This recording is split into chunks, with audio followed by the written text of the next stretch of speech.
communication's a big thing. And that's kind of what I like to try to work on, because I see so many people think just because they can't talk doesn't mean they can communicate.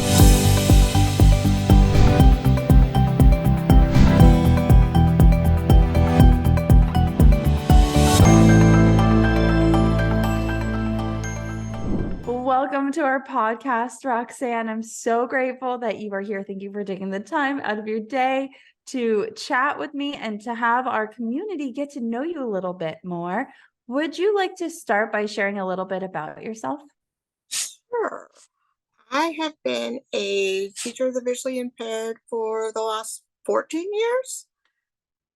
And I actually taught life skills for 2 years before I became a VI teacher. So that was my intro into it.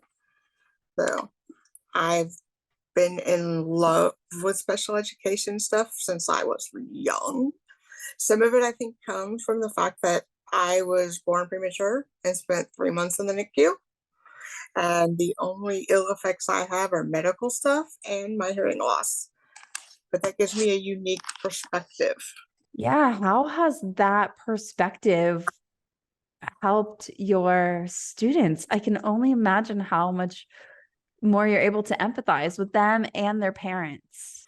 It's like, especially since I was in 7th grade when they found my hearing loss. I've always had it, but they didn't identify it. So I didn't get hearing aids until 7th grade. So that was interesting. Sometimes so talking with some of my students who have later onset has been interesting, because I'm like, I get that a little bit.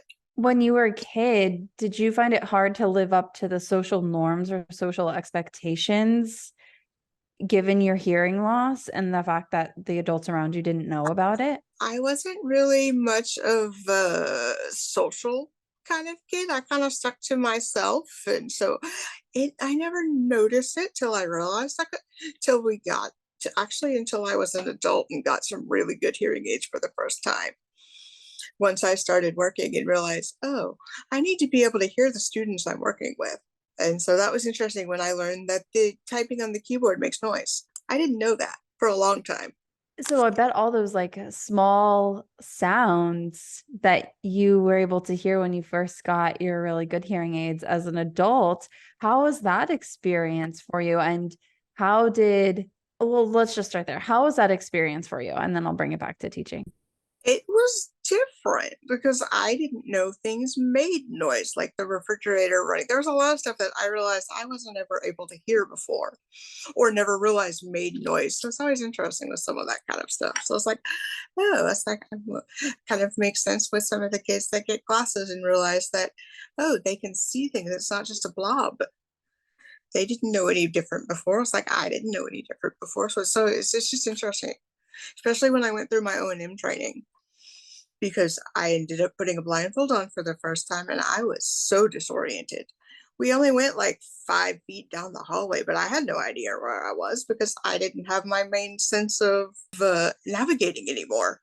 So going through your O&M training and having the hearing loss and putting on the blindfold and having that whole experience, has that helped you to relate to your learners, especially when they go through, a decrease in their... That's like, especially when you're standing on the street corner and all you can hear is the wind through your hearing aids and not the traffic.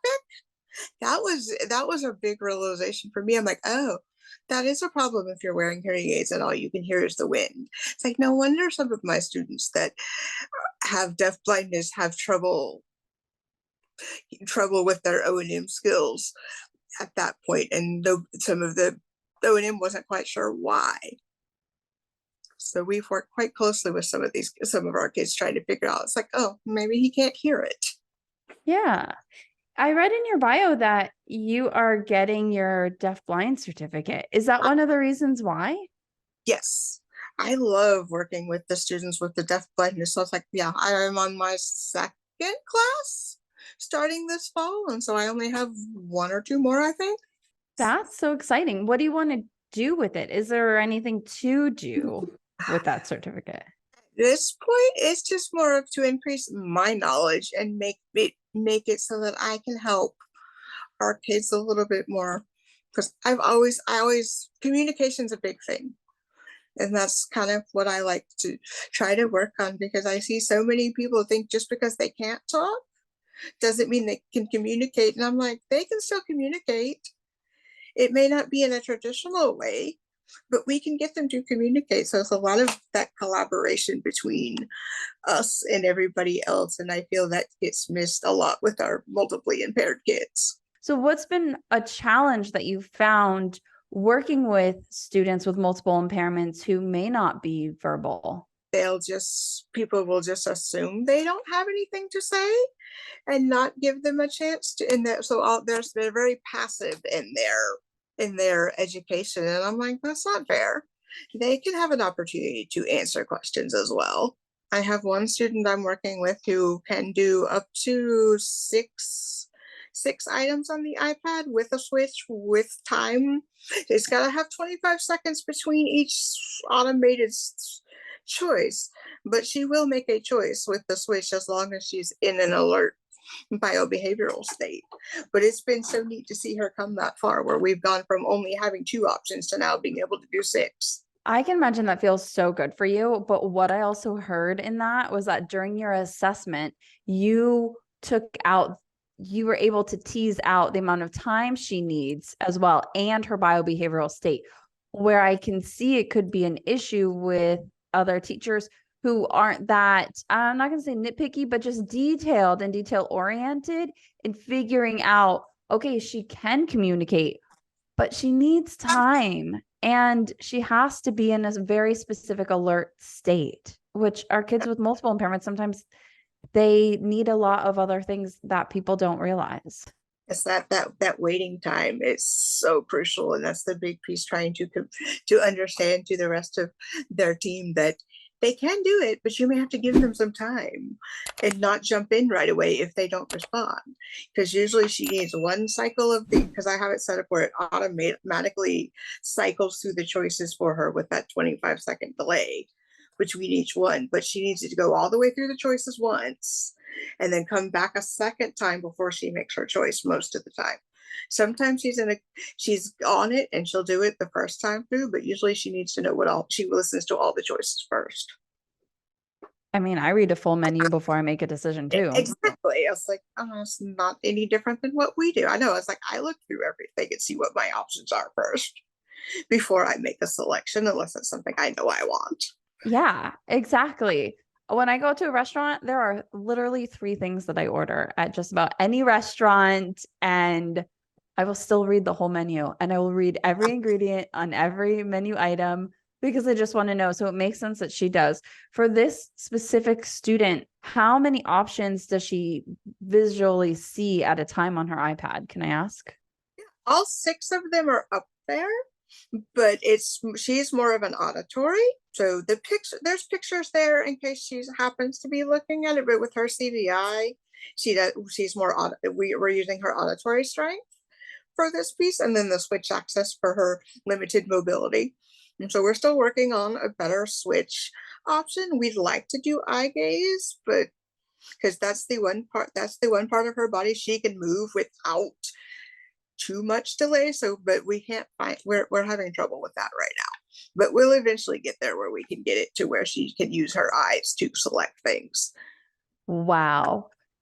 I was just recently at the Visions conference in Denver, which was fantastic. And one of the keynote speakers showed us for CVI the eye gaze with learners with CVI and really just how sporadic it is. So the fact that you guys are able to use eye gaze, and again, that Roxanne, you're teasing this information out from all of her educational needs, which are abundant, and you're able to understand what she can use and to keep her moving forward. How long did it take you guys to move from like 2 items to maybe the next level? About, I think, 3 solid months of trying, and then I just added more.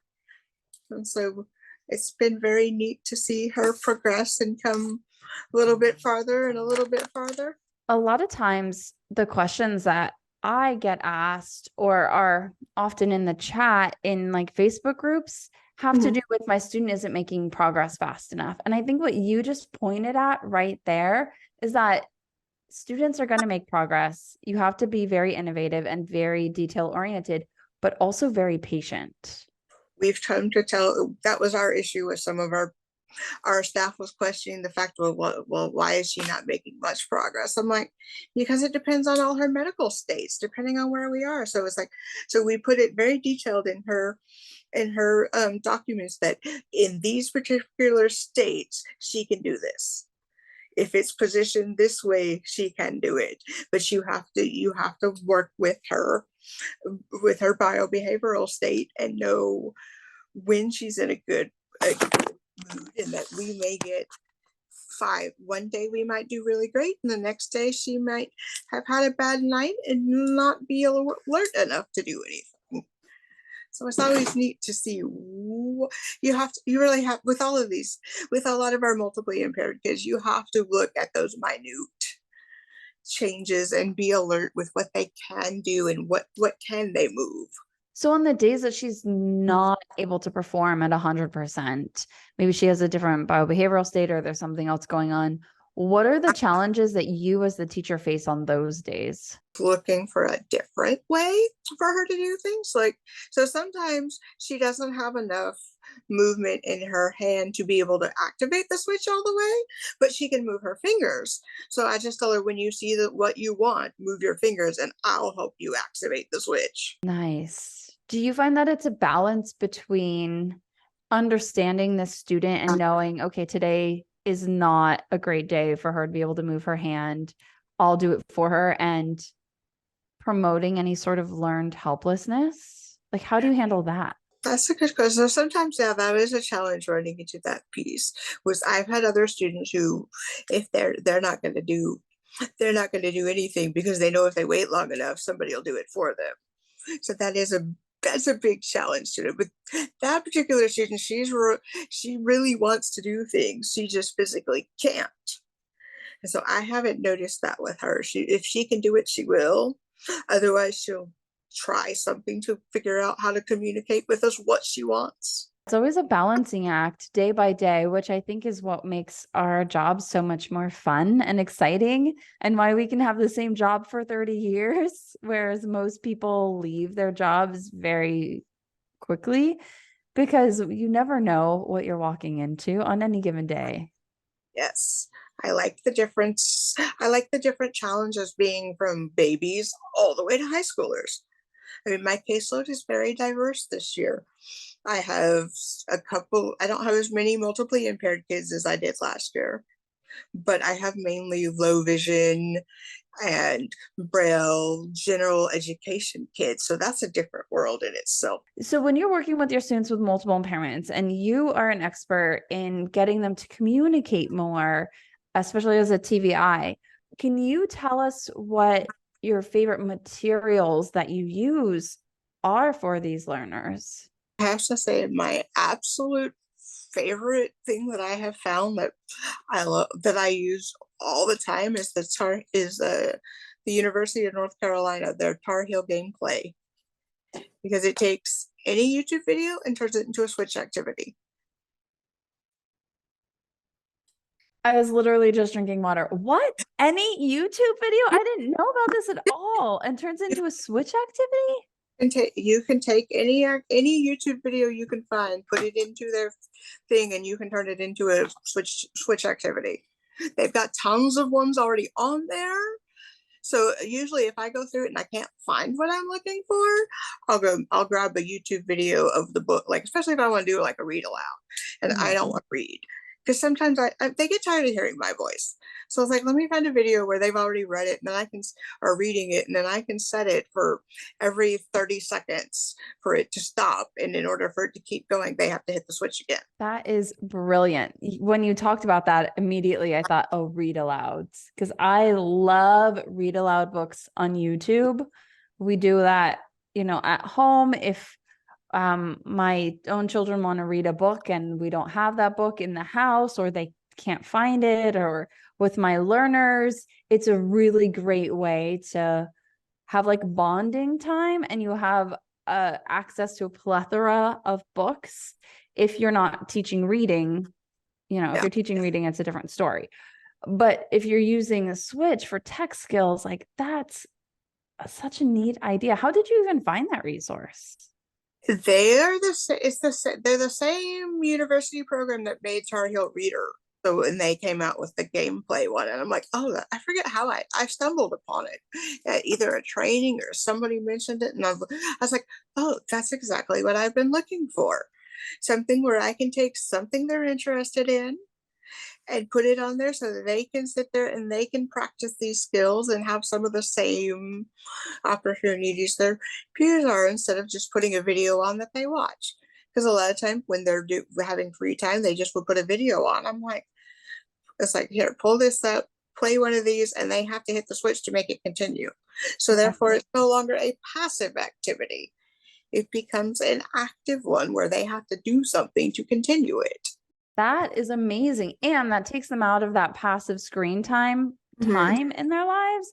And passive screen time is really where screen time gets the bad rap. Screen time with action and exactly what you're doing isn't nearly as quote unquote detrimental, even though our learners these days can teach me quite a thing or two about cause and effect and how to work things. I mean, there's tons of CBI videos, CBI YouTube videos up there already. So it's just neat to see. Sometimes I have to watch them to see how long they go, because some of them are too short for my liking, where it's like every 5 seconds. So if that case, if it's too short or too long, then I can just go pull the video and make my own and have it up there. So a lot of times you can upload it and put it into where everybody can access it, or you can leave it in the drafts and have it with a link. But I figured if somebody else was interested, if I needed it, somebody else probably does. Okay, I have one last question for you, and then we can wrap up. I love to ask every guest that we have on the podcast how our listeners and our community can take one step forward to becoming a better VI specialist. What would you give? What piece of advice would you give? To take some time to observe your multiply impaired students and kind of see what they're doing in the classroom, and then how can you go in and make it so they can participate a little bit more. I know that's a struggle for a lot of us because we have limited time, but it's well worth it to, or even just talk to the teachers and ask them, what are you doing in the class for this time? And just start small, start with their circle time and go from, see how you can get your students more involved, and then build it from there. Sometimes I'll come in and I'll do a couple examples with them, showing them how to set it all up, and then fade back and let them do it and see what they're doing, and then just follow up with a quick email going, how's it going? And being that support staff, and the observations allow you to do that. Well, thank you so much for coming on the podcast. This has been absolutely a dream. Thank you for having me. I am looking forward to this. It's like, it's always, I like to, any chance I get to be able to share what I know how to do, because if I needed it, somebody else is going to need it.